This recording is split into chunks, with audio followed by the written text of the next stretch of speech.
We want to wrap up here. We interviewed Danny maybe a month ago, I'd say.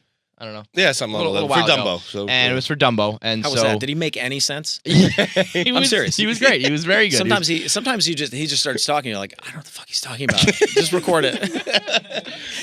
There was some part where he was talking about like finding your feather, and he was going on. That's what yeah, exactly. Yeah. And you're like, is this? Sometimes you know what he did when we first cast him. He would start talking, and me and Rob and Charlie would be looking at each other. Like, is he talking in character right now? What is happening?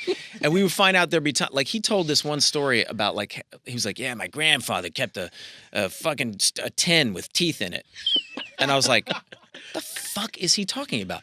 And then afterwards we're like, he's creating his character. He's talking in character. Right. Yeah. Oh Jesus. Anyway, sorry. He was promoting Dumbo. Yeah. Obviously a Disney movie, and we're not exactly too Disney friendly, but we kept it clean. Okay. And he did not. So this is actually an unaired bit that we're going to play for the first time. Disney wouldn't let us air. Yeah, Disney asked us to cut it because we asked him if there was ever a role. A script that Frank and Danny said no to. Okay. So this was his reaction. Put the cans on. All right. It was everything we were hoping for, but Disney was in the room and they were like, "No, stop." We actually had our producer texting us like during it, being like, "You got to get him to stop talking about this." Yeah, move on from the conversation because you ever said no to? I have. There was one show that they but it wasn't like serious thing. It's like kind of like it's a long story, but I was reading the script that they needed to do that day. We were going to start with the new thing. They threw a curveball at me. It was like 11 o'clock in the morning. We were going to go to a 1 o'clock read through of it. And I wanted to read it before I went.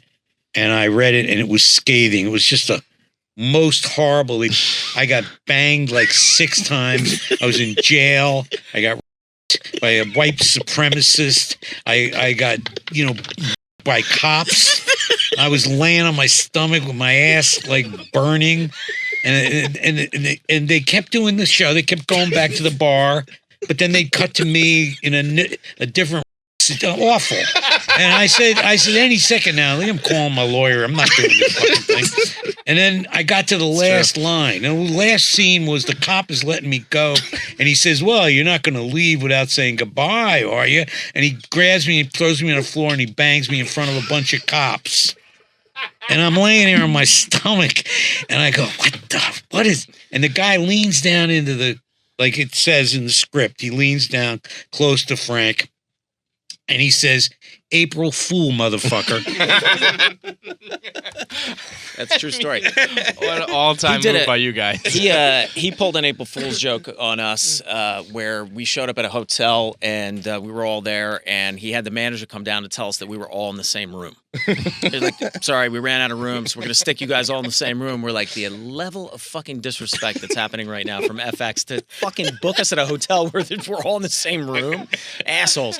So yeah, we had a script where we took the entire B story out of the script and we changed it to where like Danny did something, Frank did something, and he ended up going to jail, and he's in jail, and the second he gets there, like he just gets by like he gets by like a gang basically. He gets gang, and then so then the white supremacists come to him and they go, look, man, you're a white guy, you're just gonna keep getting in here, you better join our group, otherwise you're going to get, it's just going to keep happening. So he joins the white supremacists just to survive in prison, which I think is like a real thing that actually does happen, because we wanted it to make it seem like it was a real thing.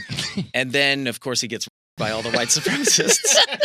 So now he's like, so then again, and it cuts back to us, totally different storyline. He's got his own storyline, and then it cuts to the end, and the cops, he goes to the prison guards, and he's like, "You guys got to help me, man. Everybody's raping me. They're like, there's nothing I do." They're like, "Well, don't worry about it. You're getting out. It's all good." And so the cops, just like Danny said, they're like, "Well, you're not gonna leave without saying goodbye, are you?" and then it wasn't one cop. He gets by all the cops. All the fucking cops. What's unbelievable is that he was like, "Yeah, I can't believe they're, like that. It was real. Like that. Like that. There was no point where he was like, all right, this is a joke. He was like, shit, they really want me to do this. That's right. And he really was. He was like, I got to call my lawyer. I don't know. I got to say no to these guys, and it's too late. We got to shoot this fucking thing because it was like a last minute thing. Yeah, all-time stuff, man. I mean, obviously everyone's excited for Sunny, but AP Bio is cooking in season 2. It's a very funny show also. So check that out. Get your Vitamix blender. AP Bio is one of the funniest network shows I've ever seen, and that almost seems like a.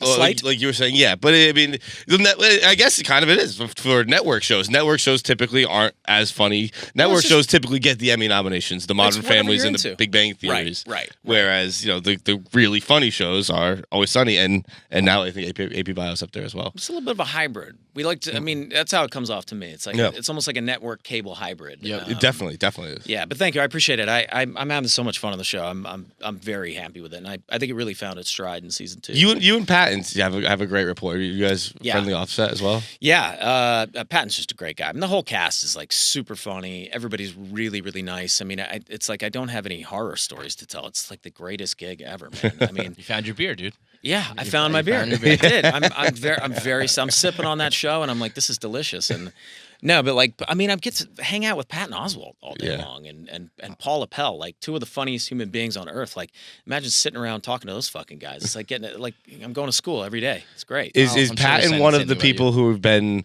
like it was really difficult? Not difficult, but intimidating to work on set with him? With Patton? Yeah.